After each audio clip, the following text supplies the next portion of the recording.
La radio grésille. Vampire, vampire, relèvement 168. Ce mot suffit à faire basculer toute la bataille. Sur le pont d'information de combat, chacun sait ce qu'il signifie. Un missile anti-navire hostile vient de quitter sa rampe et fonce à ras des vagues vers l'un des destroyers d'escorte du porte-avions américain. Le temps de réaction humaine n'existe plus, il a été délégué à la machine. Le système de combat Aegis prend le contrôle en une fraction de seconde. Sur le pont avant, une cellule de lancement verticale s'ouvre dans un éclair aveuglant et libère un missile intercepteur standard SM-2 vers le ciel encore gris du matin. L'engin américain dépasse Mach 3, plonge en piqué agressif pour intercepter l'arme ennemie qui rase l'écume. À 6000 nautiques de la coque du destroyer, les deux trajectoires se croisent. L'ogive à fragmentation détonne et pulvérise le missile iranien en 1000 éclats incandescents au-dessus de l'eau. Le ciel retombe en pluie de métal brûlant sur le golfe. « Vampire détruit, radar dégagé », annonce une voix tendue mais maîtrisée. Pour comprendre comment on en est arrivé là, il faut revenir un peu plus tôt, à 5h42 du matin, quand 5 bâtiments de guerre iraniens ont changé de cap exactement au même instant. Sur l'écran tactique, 5 traces de surface verte ont pivoté ensemble vers l'intérieur, comme un seul organisme. Jusque-là, ces navires suivaient le groupe aéronaval américain à distance, chacun posté le long du détroit d'Ormuz. Soudain, ils se sont rapprochés, accélérant tous en même temps. L'officier de quart a annoncé plusieurs relèvements coup sur coup. Le bâtiment iranien le plus proche se trouvait à 11 000 nautiques et 8 dixièmes, filant à 29 nœuds. 2 navires convergeaient sur le côté bâbord du porte-avions, 2 autres arrivaient par tribord et par l'arrière, et le 5e s'était placé directement sur la route projetée de la formation. Ensemble, ils dessinaient un anneau qui se resserrait lentement. À cette vitesse, le premier bâtiment iranien pénétrerait la zone défensive du porte-avions en moins de 14 minutes. Aucun appel radio, aucune demande de changement de cap, aucune annonce d'exercice. Rien que 5 navires armés qui se refermaient sur un porte-avions américain au beau milieu de l'une des voies navigables les plus étroites et les plus dangereuses du monde. Le porte-avions a maintenu son cap. Sur la passerelle, le commandant observait les traces iraniennes converger pendant que l'équipe de navigation calculait chaque point de collision possible. Virer au nord exposerait le flanc bâbord aux 2 navires qui approchaient de ce côté. Virer au sud le placerait face au bâtiment arrivant par tribord. Ralentir laisserait les 2 contacts de queue resserrer la formation. La manœuvre iranienne avait visiblement été minutée avec soin. Ce n'était pas du harcèlement improvisé, c'était une tentative d'encerclement. « Préparez le branle-bas de combat », a ordonné le capitaine. L'alarme a couru dans tout le navire. Les portes étanches se sont refermées d'un coup sec. Les équipes de lutte contre les avaries ont rejoint leur poste. On a vérifié les appareils respiratoires, préparé les lances à incendie. Sous la ligne de flottaison, les équipes machines surveillaient les réacteurs, prêtes à répondre à toute demande soudaine de vitesse. Sur le pont d'envol, les opérations de routine se sont arrêtées net. Les avions garés ont été déplacés, débranchés, les pistes de catapultage dégagées. 2 chasseurs FA-18 Super Hornet, déjà en patrouille aérienne de combat, ont reçu l'ordre de revenir. Un avion radar E-2D Hawkeye a grimpé plus haut au-dessus du groupe pour étendre la vue américaine sur des centaines de milles. Plus loin, les escorteurs se mettaient déjà en mouvement. Un destroyer de classe Harley Burke a accéléré vers le flanc bâbord du porte-avions. Un second est venu se placer derrière la formation, entre le porte-avions et les 2 navires iraniens qui remontaient par l'arrière. Aucun missile n'avait encore été tiré. Aucune arme n'avait parlé. Mais le groupe aéronaval venait de passer d'une formation de transit à une géométrie de combat. À 5h44, le porte-avions a émis son premier avertissement sur le canal international de passerelle à passerelle. Des navires iraniens s'approchaient des forces américaines. Un bâtiment de guerre de la marine des États-Unis, opérant en eau internationale, demandait qu'ils gardent une distance de sécurité et déclarent leurs intentions. Silence. Le message a été répété 30 secondes plus tard. Silence à nouveau. Dans le centre d'information de combat, on suivait les émissions iraniennes. Les radars de recherche balayaient la zone à intervalles réguliers. Les radars de navigation restaient actifs. Les communications circulaient vite entre les 5 navires. Puis un signal a changé. Le bâtiment approchant par le sud-est a resserré son faisceau radar. Au lieu de balayer toute la zone, il s'est mis à concentrer son énergie directement sur la formation américaine. « Poursuite radar concentré, relèvement 135 », a signalé un opérateur. Ce n'était pas encore un verrouillage de tir, mais ce n'était plus une simple surveillance de routine. Peu après, ce même navire a viré de bord, présentant son flanc, sa proue s'écartant de la formation jusqu'à ce que toute la longueur de sa coque coupe la route projetée du porte-avions. Un bâtiment venait de se placer face à plus de 100 000 tonnes d'acier américain en mouvement, à une distance de 8 000 nautiques et 4 dixièmes. Le destroyer de tête a immédiatement accéléré. Son canon de 5 pouces a pivoté hors de l'axe pour s'arrêter à quelques degrés du navire iranien. Un geste contrôlé, visible, sans ambiguïté. Les cellules de lancement vertical, elles, sont restées fermées. Le porte-avions a gardé sa vitesse. L'écart s'est réduit à 7000 nautiques, puis 6,5, pendant que les 4 autres bâtiments continuaient de resserrer l'étau. À 5h48 et 2 secondes, les 5 traces formaient presque un cercle complet. 30 secondes plus tard, les 2 navires positionnés à l'arrière ont poussé leur machine à plus de 30 nœuds. Une caméra longue portée a cadré le plus proche. Des panneaux près de son pont lance-missiles étaient en mouvement. Sur la console de guerre électronique, un nouveau signal est apparu, plus net, plus soutenu que les précédents. « Émission de conduite de tir détectée », a annoncé l'opérateur. Le silence est tombé sur la salle pendant une demi-seconde, puis l'officier tactique s'est tourné vers le commandant. Il ne se contente plus de nous suivre. Sur l'écran principal, le compteur de distance continuait de descendre, et quelque part dans cet anneau iranien, un système d'armes commençait déjà à se préparer à tirer. Le radar de conduite de tir du navire au sud-est apparaissait puis disparaissait, revenant toujours du même relèvement par cycle de 4 secondes. C'était délibéré. L'équipage iranien évitait un verrouillage continu tout en mesurant, avec une précision de niveau militaire, la portée, la vitesse de rapprochement et la position exacte des escortes. Ils font tourner leur radar de conduite de tir, même émetteur, illumination répétée, a rapporté l'officier de guerre électronique. Le porte-avions n'a pas viré. Un changement de cap brutal à l'intérieur de cet anneau resserré aurait exposé son pont d'envol à la trajectoire d'un des navires iraniens, tout en offrant sa poupe à 2 autres. Ralentir aurait permis au bâtiment de l'arrière de se rapprocher plus vite. Le commandant a pris la seule décision qui préservait la liberté de manœuvre du groupe aéronaval. Maintenez le cap, augmentez la vitesse de 3 nœuds. Au plus profond du navire, la propulsion a répondu. L'énergie a couru dans les lignes d'arbres, les 4 hélices massives ont poussé plus fort contre l'eau, gonflant le sillage sans le moindre virage spectaculaire. Les escortes se sont ajustées aussitôt. Le destroyer de tête s'est glissé entre le porte-avions et le navire iranien, bloquant la route. Un second a tenu le secteur arrière. Un troisième s'est déplacé sur tribord, forçant 2 bâtiments iraniens à choisir entre poursuivre leur approche ou traverser directement un écran défensif américain.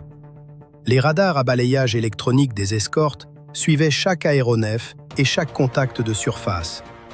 Les cellules verticales restaient fermées, mais des missiles standards SM-2 et des 6 Sparrow évolués avaient déjà été assignés aux menaces potentielles. Les systèmes d'armes de défense rapprochés avaient pivoté vers les couloirs d'approche les plus probables. Des leurres nul cas étaient prêts, les contre-mesures électroniques armées. Chaque couche défensive était prête, aucune n'avait encore tiré. Sur le pont d'envol, les mécaniciens en gilet jaune poussaient des chasseurs vers les catapultes. Les équipes de pont débranchaient les lignes de carburant et dégageaient le matériel des pistes de lancement. Les artificiers en gilet rouge terminaient les vérifications finales sous les ailes de 2 FA-18 Super Hornet en attente, chacun chargé de missiles air-air. Derrière eux, un avion de guerre électronique EA-18G Growler était mis en position, non pas pour détruire un navire, mais pour en aveugler un. À 5h50, le porte-avions a émis son 3e avertissement. Les navires iraniens manœuvraient dangereusement autour des forces américaines. Il fallait suspendre le radar de conduite de tir et maintenir une séparation de sécurité. Cette fois, une réponse est arrivée, en anglais, d'une voix calme. « Porte-avions américains, réduisez votre vitesse, ne faites décoller aucun aéronef, maintenez votre formation actuelle. » La réponse est tombée quelques secondes plus tard. « Nous maintiendrons cap et vitesse, n'interférez pas avec une navigation légale. » Le silence est revenu. Alors le navire situé devant la formation a accéléré, changeant sa position pour venir se placer dans la trajectoire projetée du porte-avions. De la fumée noire montait de ses cheminées. Son sillage d'étrave s'élargissait. Le point de rapprochement le plus proche continuait de diminuer. Le destroyer de tête s'est porté en avant pour lui barrer la route.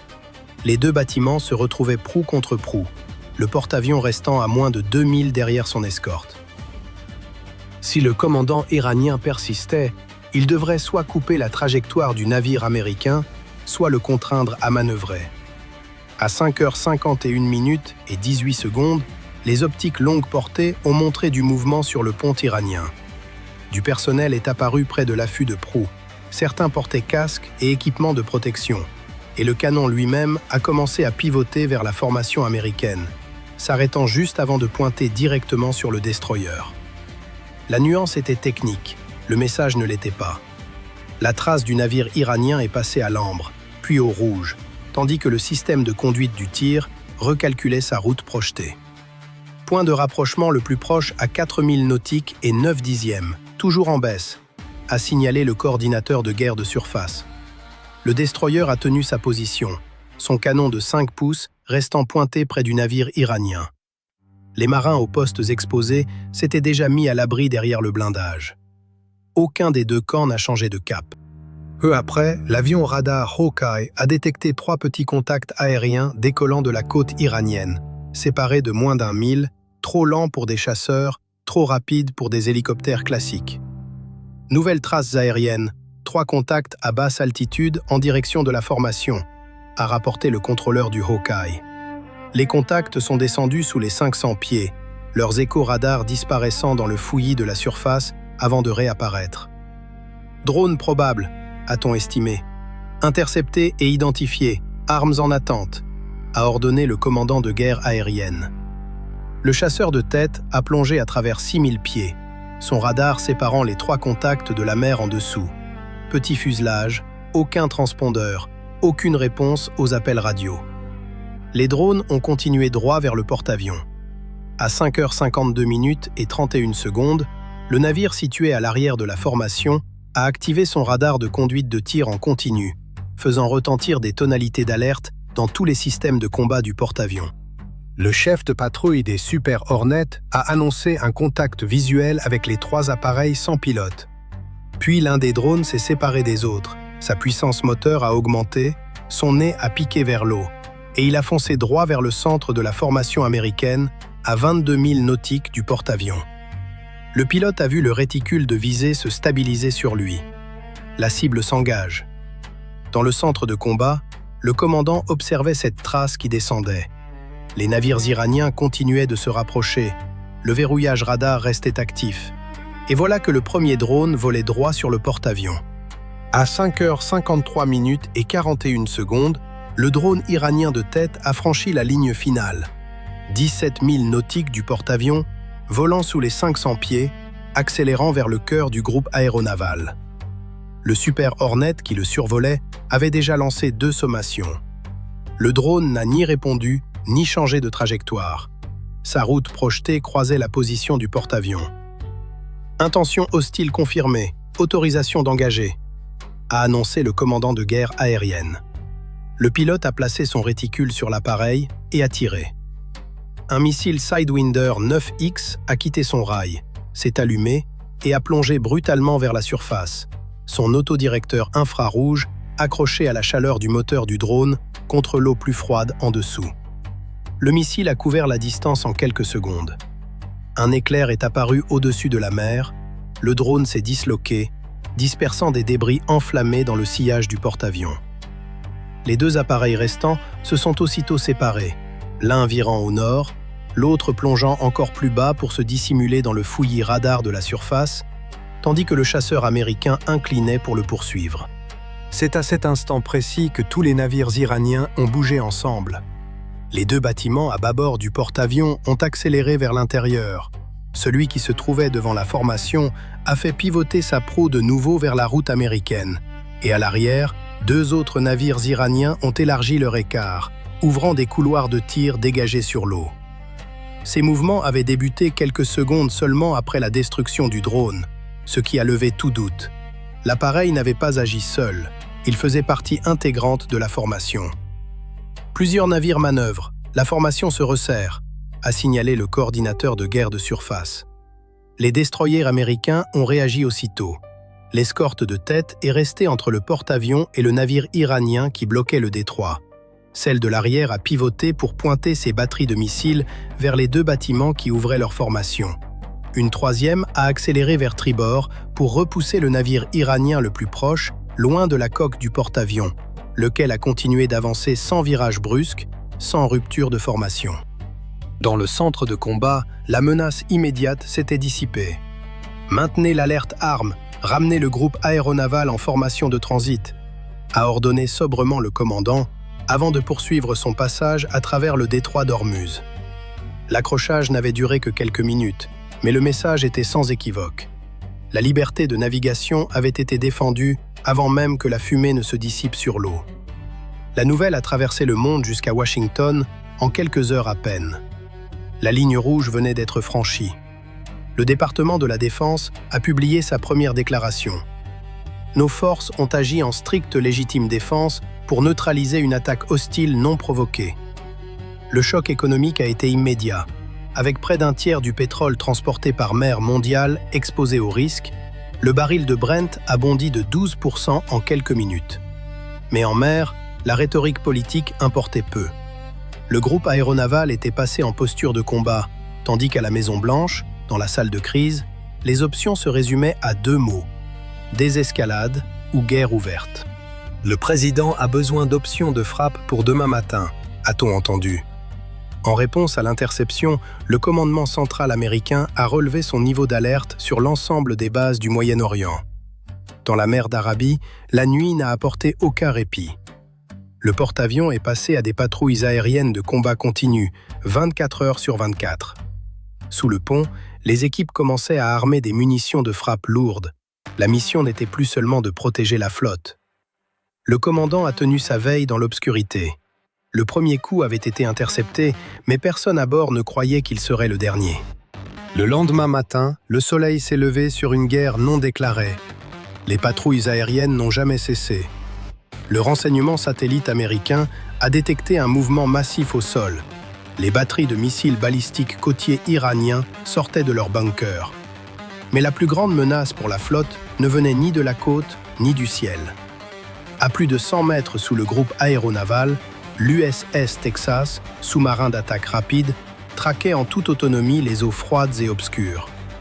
Nouveau contact acoustique, classification probable, sous-marin iranien de classe Kilo. Préparez les tubes 1 et 2. La guerre asymétrique était sur le point de devenir tridimensionnelle. Solution de tir arrêtée, tirez tube 1, tirez tube 2. Sans préavis, 2 torpilles lourdes Mark 48 ont quitté les tubes avant de l'USS Texas, leur moteur à pompe s'allumant pour les propulser à plus de 50 nœuds dans l'obscurité écrasante, leur sonar actif recherchant déjà la cible. Le sous-marin iranien a détecté le tir, lancé des contre-mesures acoustiques et ordonné une plongée d'urgence. Trop tard. Les ogives de 273 kg ont détonné sous la quille, brisant instantanément la coque épaisse. Bruit de rupture de coque confirmé, cible détruite. L'USS Texas s'est effacé de nouveau dans les profondeurs, sa mission accomplie. À Washington, ce naufrage a changé le calcul stratégique. Ils ont perdu un moyen naval critique. Leur réponse sera asymétrique et imprévisible. Le Pentagone a présenté l'affrontement en ces termes. Les forces américaines ont neutralisé un sous-marin d'attaque hostile qui représentait une menace imminente pour notre flotte. La supériorité maritime établie, les États-Unis ont préparé leur réponse finale. une frappe de missiles de croisière contre les infrastructures militaires iraniennes à terre. À 2h14 du matin, le ciel nocturne au-dessus de la mer d'Arabie s'est brusquement illuminé.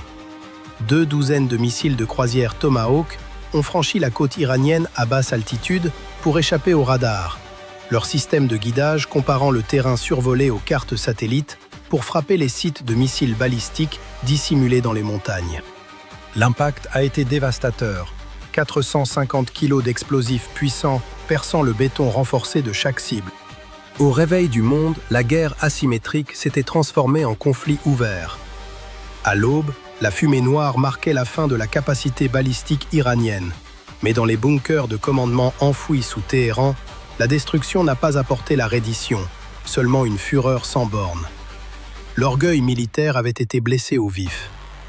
Mobiliser toutes les unités de missiles mobiles, fermer complètement le détroit, a ordonné la garde révolutionnaire, décrétant un blocus total. L'effet domino a été instantané. Des dizaines de superpétroliers commerciaux ont jeté l'ancre, paralysés par la peur de devenir la prochaine cible dans une zone de guerre active. À New York, le Conseil de sécurité des Nations Unies a convoqué une session d'urgence, tandis que les marchés s'effondraient. Sous l'ordre direct de la garde révolutionnaire, des dizaines de lanceurs mobiles de missiles balistiques ont émergé de tunnels camouflés. Des radars de conduite de tir se sont déployés le long de la côte et tout le réseau iranien s'est retrouvé pleinement activé. Dans toute la région, les bases américaines et alliées sont passées en confinement total, les sirènes d'alerte aérienne résonnant tout au long du Golfe. Ce soir-là, le chef de l'État s'est adressé à une nation figée. « Mes compatriotes, nous ne cherchons pas ce conflit, mais nous répondrons à l'agression. » Cette promesse s'est concrétisée presque aussitôt, depuis des bases secrètes.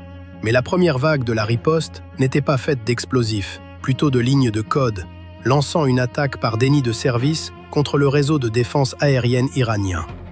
Sur la côte, les radars qui suivaient le ciel se sont soudain effondrés, les écrans se remplissant de parasites, aveuglant complètement les défenses adverses. La mission suivante, chirurgicale et sans relâche, consistait à traquer et détruire les lanceurs mobiles dissimulés dans le désert avant qu'ils ne puissent tirer leur charge létale. Armes libres, temps avant impact, 30 secondes, ont annoncé les bombardiers furtifs, sans aucune place laissée à l'esquive. Les coordonnées étaient absolues, l'instruction totale. Au lever du soleil sur le désert, la principale capacité offensive balistique de l'Iran avait cessé d'exister. La contre-offensive préventive avait été un succès total, mais ce succès militaire n'a pas suffi à enrayer l'effondrement mondial. Les marchés étaient en chute libre. Le pétrole venait de franchir un nouveau seuil. Avec la maîtrise absolue de la mer et de l'air établie, Washington a formulé un ultimatum final. « Nous ne nous rendrons pas, nous lancerons tout ce qu'il nous reste », a répondu Téhéran. Dans le commandement souterrain, la faction la plus dure a exigé une attaque suicide contre la flotte, mais la perspective d'une annihilation totale a forcé la main du pouvoir politique. Un général a été relevé de son commandement, sous la menace des armes. À 8h du matin, heure locale, l'armée iranienne a commencé à éteindre ses radars de conduite de tir et à retirer ses forces restantes. « Maintenez la vigilance, ne faites pas confiance au silence », a-t-on répété sur la passerelle du porte-avions, où la nouvelle du cessez-le-feu a été accueillie avec une prudence inflexible. L'Iran a accepté les conditions. Les opérations offensives sont suspendues, mais nos forces resteront dans la région. La guerre ouverte avait été évitée, mais ce cessez-le-feu n'apportait pas la paix, seulement une pause armée. La flotte américaine a maintenu sa position en mer d'Arabie, tandis que le monde retenait son souffle. Les marchés de l'énergie ont ouvert en légère baisse après l'accord, mais la volatilité et la peur, elles, sont restées. À Téhéran, le discours s'est adouci en surface, tandis que la machine militaire, elle, s'enterrait plus profondément. Chacun savait que la prochaine erreur de calcul serait la dernière. Pour les hommes et les femmes du groupe aéronaval, il n'y a pas eu de célébration, seulement le poids écrasant d'une veille sans fin. La ligne rouge avait été tracée dans l'eau et dans le sang. L'aube a apporté un calme fragile sur le golfe Persique, mais une guerre froide d'un genre nouveau venait de s'installer, avec une intensité inédite. Maintenez le balayage sectoriel, personne ne relâche sa garde. Pendant que la fumée se dissipait en mer, les fronts se sont déplacés vers les couloirs diplomatiques. Les Nations Unies ont annoncé un sommet d'urgence. Notre présence dans la région ne diminuera pas. Nous avons démontré, de manière irréfutable, qu'il s'agit d'un droit, a répété le commandement du groupe aéronaval. La mission n'était pas terminée. La véritable dissuasion n'est pas un événement isolé, mais une vigilance permanente. Pendant que Chasseur rentrait se poser et que les canons refroidissaient, le monde entier a compris le véritable prix qu'il en coûtait de franchir cette ligne rouge. Loin des caméras et des discours, le vrai poids de la crise a pesé sur des milliers de marins ordinaires, ceux dont on ne parle jamais dans les communiqués, ceux qui ont manqué un anniversaire, une naissance, un simple dimanche en famille, pour tenir un poste de veille au milieu de nulle part. Est-ce que la sécurité d'un détroit vaut ce prix humain, silencieux, jamais compté dans les bilans? Chacun, sans doute, y répondrait différemment. À Genève, les lignes rouges tracées par les missiles ont fini par être couchées sur le papier. Les sanctions sont restées, mais le flux de brut, le sang de l'économie mondiale, a recommencé à circuler. Le cessez-le-feu, lui, ne s'appliquait qu'au domaine physique.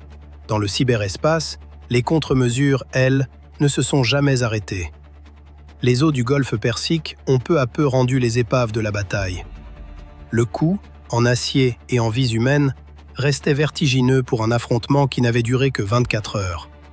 Le programme balistique iranien avait reculé d'une décennie, mais ses vestiges se déplaçaient déjà vers des bunkers plus profonds. Bien que le trafic commercial ait repris, la dissuasion s'est muée en un blocus silencieux et technologique. Plus rien ne bougeait sans être suivi, tracé, analysé. Au 40e jour de déploiement, on notait dans les rapports: la menace immédiate a été neutralisée, mais la fatigue tactique de l'équipage est désormais notre principal adversaire. Le monde venait d'assister à une démonstration de puissance sans équivalent. À la tombée du jour, la flotte américaine a conservé sa posture offensive, tandis que dans l'obscurité des bunkers de Téhéran, les tenants de la ligne dure comptaient leurs pertes. Le champ de bataille physique était silencieux, mais dans le cyberespace, les réseaux iraniens restaient paralysés. Pour l'équipage, la victoire stratégique n'a pas signifié le repos. L'immense machine de guerre exigeait un entretien constant, et le travail a repris aussitôt. Au-dessus du détroit, les patrouilles aériennes se sont poursuivies sans relâche, les Super Hornets volant armés et prêts. Les marchés ont commencé à se stabiliser, mais le monde, lui, avait changé de manière irréversible. Privée de toute capacité navale conventionnelle, Téhéran s'est vue contrainte de changer de tactique. Elle est retournée dans l'ombre. À Washington, la stratégie de réponse s'est muée en politique de containment permanent. Notre force opérationnelle conjointe demeure, répétait-on, tandis que la menace évoluait, passant de destroyers lourds à des essaims asymétriques. Un petit contact radar à basse altitude, ici ou là, presque anodin en apparence. Le colosse d'acier, lui, a poursuivi sa marche interminable, forteresse flottante ancrée au cœur de l'étranglement. Dépourvues de leur marine conventionnelle, les forces iraniennes se sont tournées vers la guerre d'usure. Le défi était devenu presque mathématique. Fallait-il utiliser un missile à 2 millions de dollars pour abattre un drone qui en coûtait à peine quelques milliers? La réponse a été non cinétique. Les destroyers américains ont activé leurs armes à énergie dirigée et leur système de guerre électronique. Tactiquement et technologiquement, la marine dominait. Psychologiquement, la tension, elle, ne retombait jamais. Pendant ce temps, les raffineries et plateformes pétrolières du Golfe continuaient de brûler, jour et nuit, tandis que l'économie mondiale restait suspendue à ce fil. Pour contourner le blocus technologique, la garde révolutionnaire est revenue à des tactiques plus anciennes, de petites embarcations difficiles à détecter. Les forces spéciales américaines ont intensifié leurs opérations d'abordage, fouillant chaque cargo suspect, tentant de traverser la zone d'exclusion. Le coût logistique commence à nous saigner, entendait-on dans les rapports, jour après jour, comme une pièce d'un mécanisme qui se brise un peu plus à chaque fois. Incapable de s'imposer en mer, Téhéran a activé son réseau régional de milices affiliées, qui se sont réveillées simultanément. Les bases américaines en Irak et en Syrie sont devenues des cibles nocturnes de tirs indirects. « Feu entrant, à terre, restez à terre !» criait-on sous les impacts. Les systèmes de défense en ont intercepté la majorité, mais le message était clair. Il n'y aurait de sanctuaire nulle part. À des milliers de kilomètres des sables du désert, l'onde de choc de cette guerre d'usure se faisait sentir jusque dans les foyers ordinaires, à travers le prix de l'essence, le coût du chauffage, l'inquiétude diffuse d'une escalade qu'on ne maîtrise plus. Loin des regards, dans la stricte neutralité d'Oman, des canaux diplomatiques secrets se sont rouverts, presque désespérément. Mais en mer, le colosse d'acier commençait, lui aussi, à montrer ses cicatrices, après des semaines d'opérations de combat continus. Nous avons 2 générateurs hors service, et la moitié des appareils attendent des pièces. Nous ne pouvons pas tenir ce rythme indéfiniment. Avec l'inflation mondiale hors de contrôle, la pression politique sur Washington est devenue intenable, les dirigeants européens réclamant une désescalade. Dans le silence d'Oman, une ligne enfin acceptable pour les 2 camps a fini par être tracée. Nous lèverons le blocus, a proposé la garde révolutionnaire, un compromis amer, mais nécessaire à la survie économique de tous. Retirer les milices, que cela ressemble à une concession. D'un seul trait, le chef de l'État a ordonné la première réduction de force depuis des mois.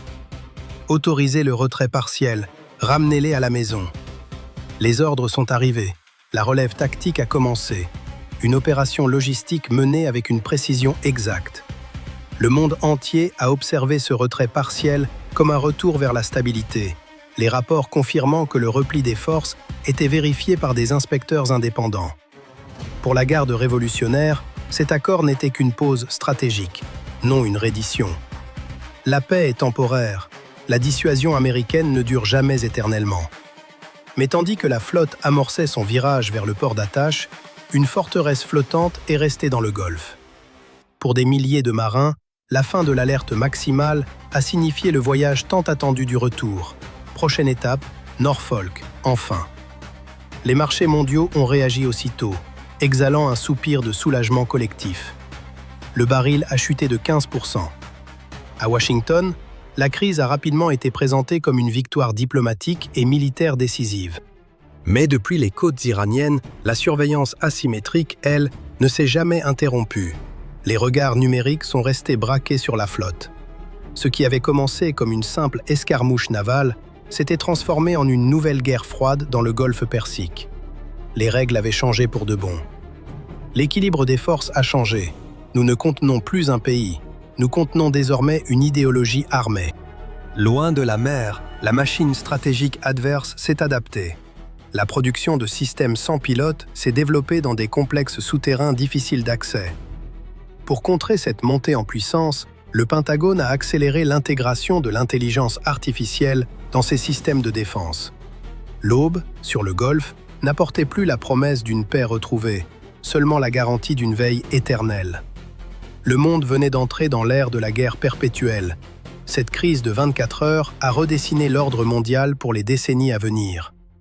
On peut se demander, avec le recul, si un seul geste différent, quelque part dans ses premières minutes au large d'Ormuz, aurait suffi à éviter tout cela, ou si l'engrenage, une fois lancé, ne pouvait plus être arrêté.